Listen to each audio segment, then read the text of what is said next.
ዘር ተወልጄ አድንሃለሁ ብሎ ለአዳም ቃል ገብቶለታል። እንደሱ ከሆነ ኢየሱስ ክርስቶስ ሲመጣ ጊዜን ጉዳይ ተናግሯል። እኔ በአዳም በኩል ለመጣባቸው ኃጢአት ተሰቅዬ ላስተሰርይላቸው ኃጢአታቸውን መጥቻለሁ ብሎ ተናግሯል። ለኃጢአት እንደሚሞትማ ያ በግልጽ ይህንን አካል አፍርሱት፣ ይህን መቅደስ አፍርሱት፣ በ3 ቀን አስነሳዋለሁ እያለስ የሚናገረው ስለ ራሱ ነበረ። ስለ ኃጢአት እሱም አሉ። ከዛ በኋላ ስለ ራሱ እንደሚናገር እንጂ አላወቁም እያሉ የራሳቸውን ሀሳብ እየሰጡ ነው። ክርስቶስ ተናግሯል። እኔ ስለ ኃጢአታችሁ ስለ አዳምና በእርሱ በኩል ስለመጣው ኃጢአት ላስተሰርይ መጥቻለሁ። ኦኬ ምን አለ? አዎ ብሏል። ምክንያቱም ሙሴ በምድረ በዳ እባብን እንደሰቀለ የሰው ልጅ የሚሰቀል ዘንድ ይገባዋል ብሎ ለኒቆዲሞስ ዮሐንስ ምዕራፍ 3 ላይ ሲነግረው ይታያል። ይሰቀላል ሳይሆን ስለ ኃጢአታቸው ስለ አዳምና ስለ ሔዋን በእርሳቸው በኩል ስለመጣው ኃጢአት ነው። ይሰቀላል፣ ይገደላል፣ ይሞታል ምናምን ያለበትን ቦታ ሳይሆን ለምን እንደሆነ ያ ነገር በአዳምና በሔዋን በኩል በመጣባቸው ኃጢአት ምክንያት እኔ ለዚያ ልገደል ልሰቀል መጥቻለሁ ብሎ የተናገረበት ቦታ አለ ወይ? ያ ይሄኛው ክፍልም እኮ እንደዛ ነው የሚናገረው። ኢየሱስ እንደዛ ብሎ ያለው ሙሴ በዓላማ ላይ እባቡ እንደሰቀለና ያዩትም ደግሞ ከመነደፍ እንደዳኑ በተሰቀለውን ኢየሱስን ሲያዩ እንደዳኑ እንደ ምልክት አድርጎ ያንን የነገረው። አሁን ደግሞ የሰው ልጅ ሊሰቀል ይገባዋል ብሎ ለኒቆዲሞስ ይነግረዋል። ኢየሱስ ነገረው እንደዛ ብሎና ስለ ራሱ መሰቀል ነበር የሚናገር ለሰዎች ስለመሰቀሉ ምናምን ሳይሆን ስለርሱ ለናወጣት ነው። ስለመሰቀሉ ምናምን ስለመሞቱ ስለመነሳቱ የተነገሩት ሁሉ እርሱ እናወራለን። በዚህ ነበር ስናወራም የነበረው። ግን ስለ ሰው ልጆች ኃጢአት ስለ ኃጢአታቸው ወይም ደግሞ በአዳምና በሔዋን በኩል ስለመጣባቸው ኃጢአት ተገድዬ ተሰቅዬ አስተሰርይላችሁ መጥቻለሁ ብሎ ተናግሯል። ያ እንደዚህ ምንድነው አሁን መሰለ መጽሐፍ ቅዱስ ያው ስናነብ በጣም ተያያዥነት አለው። ለምሳሌ ብሉይ ኪዳን ላይ የተነገረ ትንቢት ያው ታውቀዋለህ፣ ትንቢቱ ፍጻሜ ሲያገኝ እናያለን አዲስ ኪዳን ላይ እና ሪፈር እየተደረገ ነው የሚነበበው። ግን ክርስቶስ ዓላማ እንደሚመጣ ለምሳሌ በአዳምና በሔዋን በኩል ስለመጣባቸው ኃጢአት ትናገራላችሁ፣ እርሱ ግን በፍጹም ስለዚህ ጉዳይ አልተናገረም። ተናግሯል። በአዳምና በሔዋን በኩል የወረሳችሁት የመጣባቸው ኃጢአት አለ ብሎ የተናገረበት ቦታ ካለ ንገረኝ እስኪ።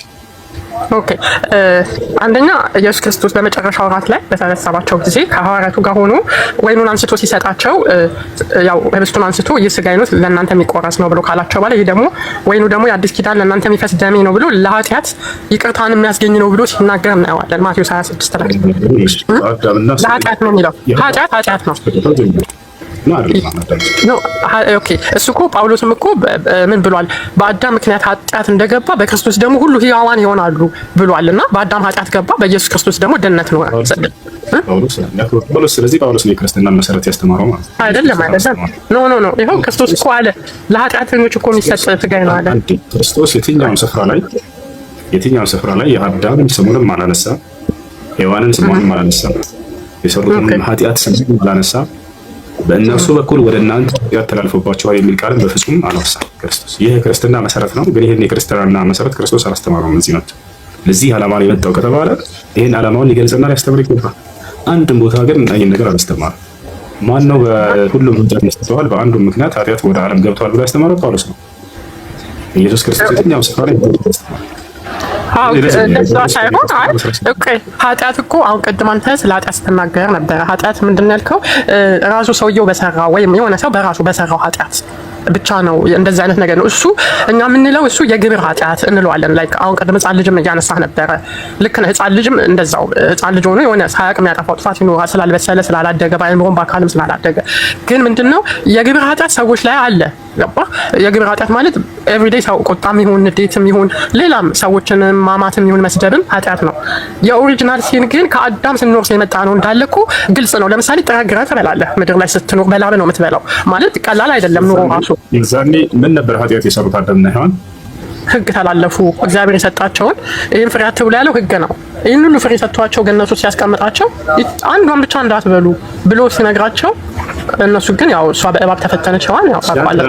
ያንተ ቤቶች ኃጢአቱን የሰራችው በመጀመሪያ እሱ ሳይሆን እሷ ነች አይደል? አዎ እሷ ሰራች ኃጢአት። ስለዚህ በክርስትና የኃጢአቱ መነሻና መሰረት ሴት ልጅ ነች አይደል? ያው ግን መጀመሪያ እባቡ ነው ያው መነሻው ያመጣው ሀሳቡ ልክ ነው። ከዛ ሴቷ ነች በሴቷ ነው የሰራው ከሰው ዘር የመጀመሪያው የኃጢአት መነሻ እና መንስኤ በክርስትና ሴት ልጅ ነች አይደል? አዎ በዛው ከሴት ነች። ከዚያ በኋላ ሴቱ አታለለችውና ይሄንን ብላ ሰጠችው፣ በላ እርሱም ኃጢአት ላይ ወደቀ አይደል? አዎ ስለዚህ የኃጢአት መነሻ እርሷ ከሆነች ከዚያ በኋላ እግዚአብሔር ረገማቸው አይደል? በኃጢአታቸው ምክንያት በበደላቸው ምክንያት። ከመርገሙ ግን በፊት እሱም ደግሞ ያው አይደል? አዳምም ደግሞ እሷ የሰጠችውን ፍሬ በመብላት እሱም ሕግን ተላልፏል ማለት ነው አይደል? ስለዚህ ምንድን ነው የረገማት? ስለሆነ ምን ነበር የረገማት? ያው ስትወልድ ምጥ እንደሚበዛባት በስቃይ እንደምትወልድ ያንን እርግማን ለእሷ ተናግሯል። ለአዳም ደግሞ ጥሩ ግሮ እንደሚበላ ከዛ ደግሞ ስለ ሞትን ራሱ ሞትን እንግዲህ ያ ሁሉ እርግማን በሔዋንም ላይ በአዳም ላይ ሆኗል። ክርስቶስ ደግሞ ስጋ ለብሶ የመጣው ያንን እርግማን ከእናንተ ለማስወገድ ነው አይደለም? ለእኛ ብቻ ሳይሆን ለእናንተም ጭምር ለሁሉም ለዓለም ሕዝብ ሁሉ ነው። ባትቀበሉ ችግር የለም። ያለማመን ግን ለዓለም ሁሉ ነው። አለማመን ነው እንጂ ችግር የለም። ዶንት ወሪ አባውት ዳት። ያን እርግማን ሊያስወግድ ከሆነ የመጣው ክርስቶስ ያ እርግማን ዛሬ ተወግዷል ወይ? በጣም ጥሩ ጥያቄ፣ በጣም አሪፍ ጥያቄ ነው። ኦኬ ዋው እሺ፣ ምንድነው መሰለ ዋናው የሰው ልጅ ነፍስ መዳን ነው። ምክንያቱም የሰው ልጅ ነፍስ መዳን የዘላለም ህይወትና የዘላለም ሞት። እሺ እቀጥላለሁ። እሱ ያልከው ተጨንቀሽ ተወልጃለሽ እያናለ የስብከት ቦታ ሳይሆን እርግማኖች እናንሳቸው። እሺ በምጥ ተጨንቀሽ ተወልጃለሽ ብሎ ረግማት አለ አይደል? እግዚአብሔር ሔዋንን አዎ ልክ ነው። በጣም ጥሩ። እንደሱ ከሆነ ክርስቶስ ደግሞ ያን እርግማን አስወግዷል ከተባለ ያ እርግማን ዛሬ ተወግዶላችኋል። አንቺ በምጥ ጊዜ አትጨነቂም ወይ? ጥሩ ጥያቄ። ዋጋ ተከፍሏል። መስቀል ላይ ተከፍሏል። ያ እርግማን ተወግዷል። ዛሬ አትጨነቂም። ዋጋው ተከፍሏል። ግን ኢየሱስ ክርስቶስ ሲመጣ ይቆማል። ህመም አይኖርም፣ ሞት አይኖርም። ይሄ ሰው የሚሞተው አንደኛው ሞት የተመደበው ሞት አይኖርም። ኦልሬዲ ኢየሱስ በመስቀል ላይ ከፍሏል። የሚገለጥበት ዘመን ግን አለው። ጥሩ ግሮ መብላት ይቆማል። ህመም ይቀራል። ምጥም ይቀራል። መስቀል ላይ ሁሉ ስራን ሰርቶ ሄዷል አይደለ? እርግማኗን ተወግዷል አይደለ? በእርሱ በመስቀል ላይ ስራው የኃጢአት እርግማን ሞት ዋጀ ከሞት እርግማኖች እነዚህ እርግማኖች ሁሉ እግዚአብሔር ያን እርግማን ሊያስተሰርይልን ሊያስወግድልን መጣ የተባለው ነገር እነዚህ እርግማኖች አሁን ላይ አሉ ወይ? ይሰራሉ ካሉ እነዚህ እርግማኖች። ስለዚህ ክርስቶስ ደም ከንቱ ነው፣ ምንም ዋጋ የለውም። ያን እርግማን አላስወግድም ማለት ነው። እንደዛ አይደለም። እንደዚያ ከሆነ እንግዲህ አሁንስ በምጥ ጊዜ ትጨነቃላችሁ ወይስ አትጨነቁም? ኦኬ እሺ፣ መጀመሪያ ዋናው የሰው ልጆች ነፍስ ጉዳይ ነው። የመጀመሪያው እርግማን ዋጋ የተከፈለበት አሁንም ድረስ የኢየሱስ ክርስቶስ ደም ያነጻል ከኃጢአት። ማንም ሰው ወደ አብ ለመቅረብ ከፈለገ ልጁን ኢየሱስን ልመጣ ነው። አይ ዋናው እሱ ነው። ወደ እርሱም ልመጣ እኮ ነው። ለሶስተኛ ጊዜ እየደገምኩት አንቺ ለሶስተኛ ጊዜ ያላጠይቁት ነው ያረጋል። ምጥ ይቆማል። በምጥ ጊዜ አልቆመም እኮ ይቆማል። ይኸውልህ ዋጋ አይደለም፣ ዋጋ ተከፍሎበታል። በኋላ ይሄ መስቀል ላይ ዋጋው ከተከፈለ በኋላ የእርግማን ሊወገድ ይገባ ነበር። ግን እስካሁን እየተጨነቃችሁ ነው። አልቆመም። ማንም ሰው እኮ ይኸውልህ አንድ ጊዜ ሞት ተመድቦበታል አይደል? ሰው ይላል አይደል? ያ ግን ሞት ማለት ነው። ስለ ሞት በኋላ ልናወራ ነው አልኩሽ እኮ። አሁን ስለ ምጡን ጨርሰን ያ ምጥ ተወግዷል። እንነሳለና ከሙታን እንነሳለን ይላልና ኦልሬዲ ኢየሱስ ክርስቶስ መስቀል ላይ ከፍሎታል። ጊዜ ያለው ህመም ሞት ስለመነሳት አይደለም ጥያቄ። ያ የምጥ ጭንቀት ተወግዷል ወይ? አንደኛ ኢየሱስ ክርስቶስ መስቀል ላይ ዋጋ ከፍሎበታል። ኢየሱስ ሲመጣ ይቆማል። ያ እርግጠኛ ነኝ። ባይብል ይለዋል፣ እውነት ይላል፣ ጌታ ይላል።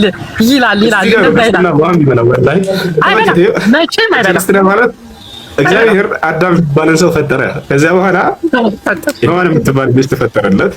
ይቺ ዛ ፍሬ ትብላ ነው። ከዚያ በኋላ በሉ እነሱ ኃጢአት ላይ ወደቁ፣ ረገማቸው ይላል። በእስልምና ረገማቸው። እንደውም አላህ ሱብሓነሁ ወተዓላ የንስሐ ቃልን አስተምሮ ከእርሱ ጋር አስታረቃቸው ነው ኢስላም። ክርስትና ጋር ስትሄዱ እርግማን ነው፣ ወዲያው ረገማቸው። ምን አላቸው? ሴቷን አንቺ በምትወልጅ ጊዜ በምጥ ተጨንቀሽ ትወልጃለሽ አላት። ልክ እንዲሁ ይሄ ባልሽ በአንቺ ላይ እስከ ዘላለም ገዥሽ ይሆናል፣ ጌታሽ ይሆናል ተባለች። እሱም እንዲሁ ግረህ ትበላለህ ተባለ። በጣም በርካታ እርግማኖችን ረገማቸው። ከዚያም ይላል ክርስትና፣ ከዛም ይህን እርግማን ለማስወገድ እግዚአብሔር አንድያ ልጁን ላከ። ከዚያ በመስቀል ላይ ተገድሎ ተሰቅሎ ያን እርግማን አስወገደልን ይላሉ። ቀጥታ ሄደን አሁን እርግማኖችን እንቆጥራቸዋለን። እነዚያን እርግማኖች ተወግደዋል ወይ? ዛሬ ላይ ወፍ ተጨንቀሽ ትወልጃለሽ ተብላለች። አሁን ላይ ከክርስቶስ ደም በኋላ ሊቆም ይገባ ነበር። አልቆመም። እስካሁን ድረስ አልቆመም። ማለት ጭንቀታችሁ አይደለም ሙስሊም ሴቶች ሳይመጡ ነው እንደሚወልዱት እንዴ? ሁላችንም እናምንም። ስለዚህ እኛ በዛ እናምንም። እኛ አምላክ በዛ ኡስታዝዬ ይሄማ ሪያሊቲ ነው። ወንዶቹም እኛ በዛ እናምንም። እኛ እንደዛ አይነት እምነት የለንም። እኛ በመጣባት እርግማን ምክንያት ምናምን ከዚያ በምጥ እየተጨነቀች ትወልጃለች ብሎ ሂሳብ የለም እኛ ጋር። ቆይ ሞትን እንደሚሞት በላቡ ጥሩ ግሮ እንደሚበላ የሴቷ ምጥ እንደሚበዛ የተናገረው ማነው? ዋናው እኮ ምን መሰለ፣ እግዚአብሔር ኃጢአትን ማየት አይችልም ቅዱስ ስለሆነ ገባ። እነሱ ወዲያውኑ ከእግዚአብሔር ጋር የተለያዩት ኃጢአትን ሲሰሩ ወዲያው ከእግዚአብሔር ጋር ተለያዩ። እግዚአብሔር ከኃጢአት ጋር መቆም አይችልም፣ ማንነቱ አይፈቅድለትም ገባ። ስለማይፈቅድለት በዚህ ነው ሰው የሆነው ኢየሱስ የመጣው በመሀል የገባ ሰው የሆነው አንድ ልጁ የታረቀው ሰው የመሆኑን ሚስጥር አየረው እኮ መጀመሪያ የደረሰ እርግማን አለ ወደ አዳምና ወደ ሔዋን ያን እንዲያስወግድ ነበር ተባለ። አልተወገደም እስካሁን ድረስ አለ። ስለዚህ እንዴት ነው አልተወገደም? ኦልሬዲ ከፍሎበት ይኸውልህ ከዘላለም ሞት እኮ ከእግዚአብሔር ጋር አስታረቀን። ዋናው እሱ ነው። ልጅነትን አገኘን አይደል? በሰማያዊ ስፍራ አስቀመጠን ይለናል። ወራሽ እኮ ነን እኛ። አይ ወራሽ ሆነን የእርግማኖች በፍጹም አልተወገዱም። ተከፍለዋል እኮ ቀናለሁ አልኩ እኮ ተከፍለዋል እኮ ተከፈለ፣ ግን አልተነሳም። ያርግማ ኢየሱስ ይመጣል። ኢየሱስ ሲመጣ በሕያዋንና በሙታን ሊፈርድ ይመጣል ይለዋል።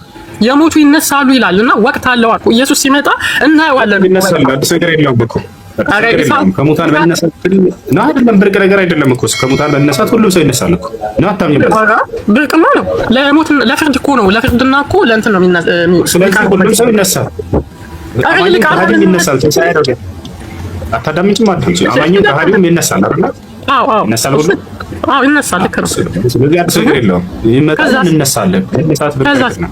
ከዛ መሄጃችን ሲሆን ከዚያ በኋላ እናንተ ወደ ገሃነም ትሄዳላችሁ። ምክንያቱም ክርስቶስ አምልኩኝ ሳይላችሁ እያመለካችሁት ስለሆነ። አይ ግራና ቀኝማ ያለው በክርስቶስ ያመኑም አባቴ ብሩካን ብሎ ወደ ዘላለም ሕይወት ወደ አምልኩኝ ብሎ ሰብኳችኋል መጽሐፉ ላይ ወይስ አልሰበካችሁም? ባጭሩ ማን ገሃነም ገነት እንደሚገባ በዚህ ቃል ላይ ያልቃል። ክርስቶስ እኔ ነኝ ያለና የነበረ የሚኖር እሱ አይደለ? እኔ ነኝ እያለ ተናገረ እግዚአብሔር እንደሆነ። አሁን እኔ ተገዙኝ አምልኩኝ ብሏል። አዳምጪኝ። እሺ ልንገርህ ሌትስ ሴይ ለምሳሌ አላህ ወደ አላህ እንሄዳለን። አንዴ ወዴት እንደምንሄድ ብለሽ ጠይቀሻል። በክርስቶስ ትምህርት ላይ ይመሰረታል። ወዴት እንደምትሄዱ እናንተም እንደምታምኑት ክርስቶስ እኔን አምልኩኝ ተገዙኝ ብሏል ወይ መጽሐፍ ቅዱስ ላይ? አዎ ብሏል። ኃጢአትን የሚያስተሰይር ሰው የለም።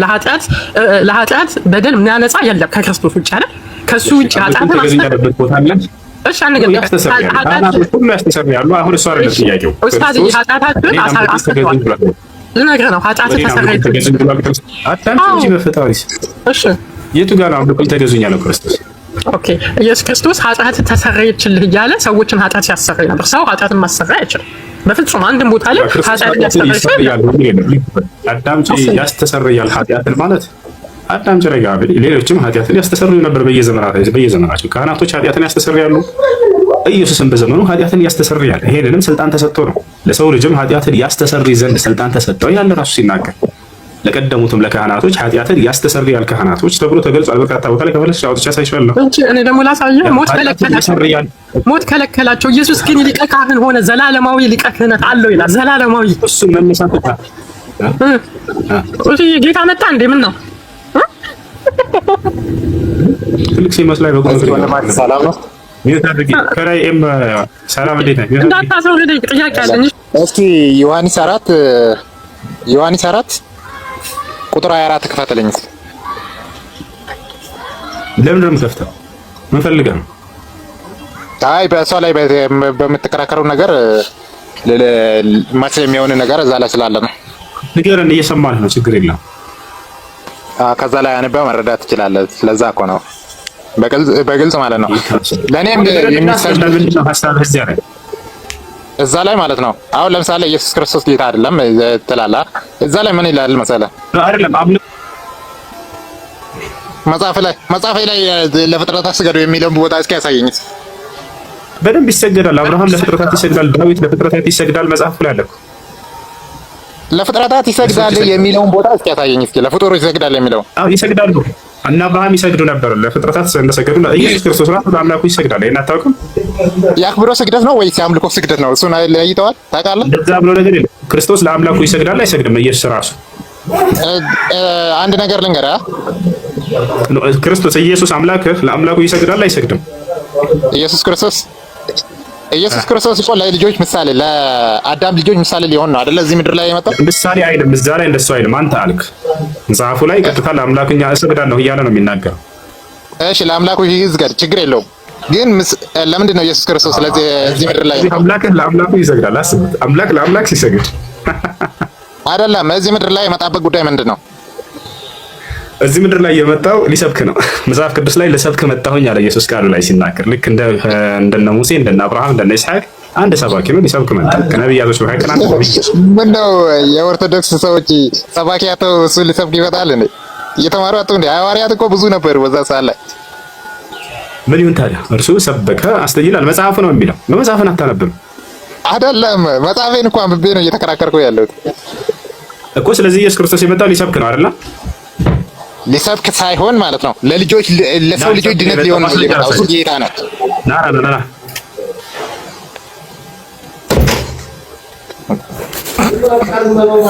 ያውና አይታይም። 35 ላይ አንብበው እስኪ ምን ይላል? ማቴዎስ ወንጌል ምዕራፍ 3 ቁጥር 35 ምን ይላል? አንብበው። ያው መጽሐፍህን አንብበው እንጂ ችግር አለው። 35 ድምፅህን ከፍ አድርገው አንብበው ራስህ። ኢየሱስም በምኩራባቸው እያስተማረ የመንግስትንም ወንጌል እየሰበከ ሰባኪ ነበር። አንድ ሰባኪ ነው፣ ይሰብክ ነበር፣ አስተማሪ ነበር። አይደለም ዝቅ በልና አንብበው ነገር ሰው አይደለም ምን ትላለህ? ዝቅ በልና ምናምን ብሎ ሂሳብ የለም። ስለዚህ ሰባኪ እየሰበከ ምን የለም ማለት አይደለም። ቆይ ያስተምር ሰባኪ ነበር፣ አስተማሪ ነበር። የመንግስት ወንጌል አይደለም። ስለዚህ ወንጌልን ይሰብክ ነበር። ስለዚህ ሰባኪ ነበር። ክርስቶስ አንድ አስተማሪ ነበር። እንደማንኛውም ነብይ፣ እንደማንኛውም ሐዋርያ ያስተምር ነበር፣ ይሰብክ ነበር። አረባክ አሜን ነው። አረባክ መጽሐፍ ነው ያለው ነው ማጀም እንዳሰ ለማመድ አልፈቅድ እንደማላዘው ተማሪ ነው ሰው ያለውንም አንተ ብታስረዳ ጥሩ ነበር። ልጁ አንተን አለም ጉስዬ ልጁን ነው የምለው። እንደዚህ ከምትል አረባክ ምናምን እያልክ ከምትል መልስ ካለ መመለስ ነው እንዴ? ዛሬ አላህ ሙስተዓን አሽማኛው አስተማሪ ነው ነብያቶች። ክርስቶስ ክርስቶስ ነብይ እንደሆነ ታምኛለሽ አይደለ? ወይስ እንዴ? ሁሉንም ነው እኮ ሁሉ በሁሉ ነው ታስወዙ። ኢየሱስ እኮ አስተማሪ ክርስቶስ ነብይ ነው ብለሽ ታምኛለሽ አይደለ? ነብይ ነው። ነብይ ሳምራዊቷ ነብይ ይመጣል ተብለን ነበር መሲያ ብላ ተናግራችሁ። ሁሉንም ነው ኢየሱስ ጌታም ነው ነብይ ነው።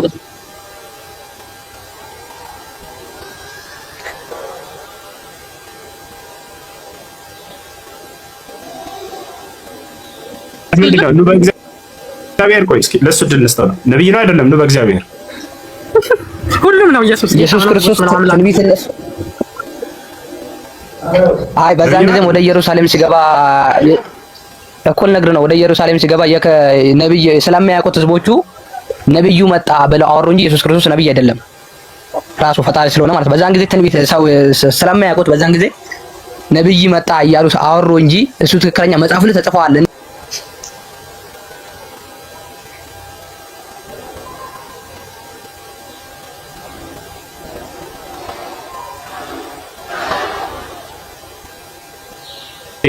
አረ እኔ ወይስ አሰባለሽ አንቺ ነብይ የቀደሙ ሐሳብ አይደለም ነብይ አይደለም። እዚህ ላይ እንግዲህ ምንም እዚህ ላይ ምንም ትንሽ እሱ ያለው ሰዎች ያሉት ያለው ልክ ነው። ሰዎችን ነብይ መጣ ብለው ኢየሱስ ክርስቶስ እንደተናገሩ የሚያሳይ ክፍል አለ መጽሐፍ ቅዱስ ላይ። እንደዛ ብለውታል። ሳምራዊቷም ሴት እንደዛ ብላለች። ነብይ ነህ እንዲህ ያለችው ውስጧን ስለነገራት ይላል ኢየሱስና ነብይ ነው ብለህ ብትለው ሉቃስ 7 ላይ ይላል። እዛ ላይ ይናገራል ኢየሱስ ክርስቶስ ራሱ ማለት ነው። እና ነብይ ነው ማለት እኛ ነብይ ነው ብቻ እንደ ኢሳ ነብይ ብቻ ብለን አንጠራው። ነብይም ነው ሐዋርያም ነው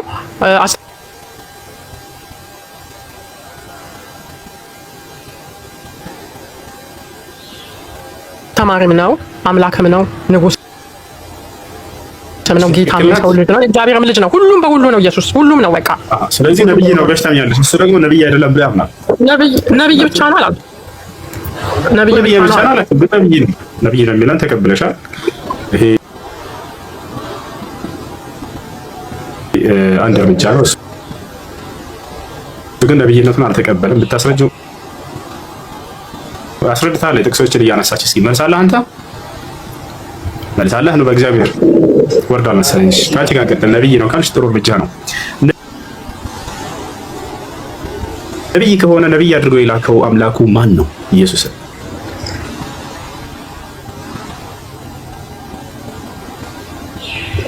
የእግዚአብሔር ልጅ አድርጎ የላከው ማን አለ? ሁሉም ነው አልኩ እኮ። ኢየሱስ ሊቀ ካህንም ነው፣ አምላክም ነው፣ ሐዋርያም ነው፣ ንጉስም ነው፣ ጌታም ነው አልኩ። ሰማሁኝ እኮ። አሁን ደግሞ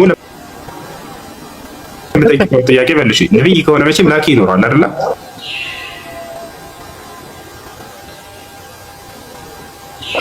አምላክ አድርጎ የላከው ማን ነው? ራሱ ከሆነ አምላክ ራሱን ራሱ ላከን የምንለው ወይንስ ሌላ አካል ነው የላከው? ኢየሱስን ነብይ አድርጎ የላከው ማን ነው? ኢየሱስ ሲመጣ የእግዚአብሔር ልጅ ሆኖ ነው ወደዚህ ምድር የመጣው። የእግዚአብሔር ልጅ ላከው። የላከን ደግሞ አባቴ ብሏል እኮ ከአባቴ ነው የመጣሁት ይላል። ከአባቴ ወጥቼ ነው የመጣሁት። ማን አምላክ ነው የላከው? አምላክ ነው የላከው ወይንስ አይደለም? ኢየሱስ ራሱ አምላክ ነው። ኢየሱስ አምላክ ነው። ኢየሱስ ክርስቶስ ራሱ አምላክ ነው። ራሱን ራሱ የላከው ሌላ አምላክ ነው የላከው ኢየሱስ እኮ። ይኸውልህ አሁን ለምሳሌ አብ ወልድ መንፈስ ቅዱስ አለ አይደል? እና ወደዚህ ሲመጣ እሱ እንደ መቀማት እንደ መስተካከል አልቆጠረውም ይላል። ገባ? ለምሳሌ ሳይሆን ጥያቄው የላከውን አምላክ ማወቅ ፈልጌ ነው። ራሱን የላከው ወይንስ ሌላ አምላክ ነው የላከው? ኢየሱስ ራሱ አምላክ ነው። ከአባቴ መጥቻለሁ እኮ ነው የሚለው። ክብሩን ጥሎ እንደወረደ ነው የሚናገረው። አዎ ክብሩን ጥሎ በአብ ተልኮ ነብይ ብቻ ሳይሆን የእግዚአብሔር ልጅ ሆኖ አብ እንጂ ከአባቴ ተልኮ መጥቻለሁ አለ።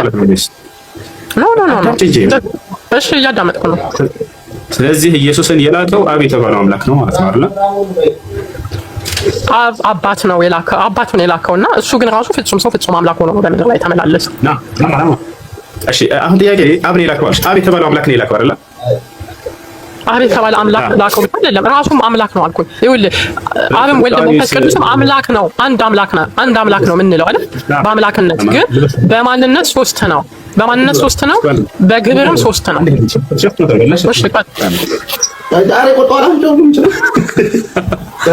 ለማንኛውም ይኸውልሽ አስቡት፣ ኢየሱስ አምላክ ነው፣ ነብይም ነው። ማን ነው የላከው ከተባለ አብ የተባለው አምላክ ነው የላከው። ስላሴ ልከውታል። እሺ ኢየሱስ ስላሴ ልከውታል። ኢየሱስ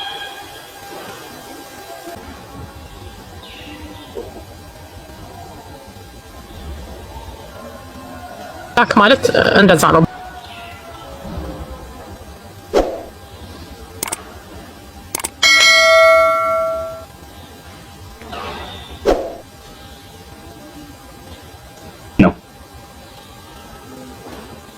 ባጭሩ እኮ አባቴ እያለ የሚጠራው አባቱን ነው።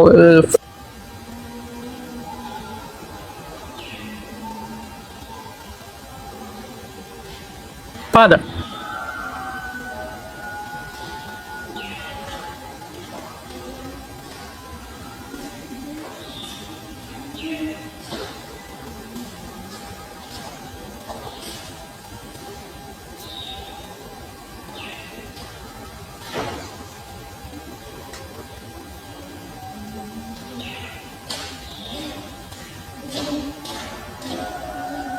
ዙማን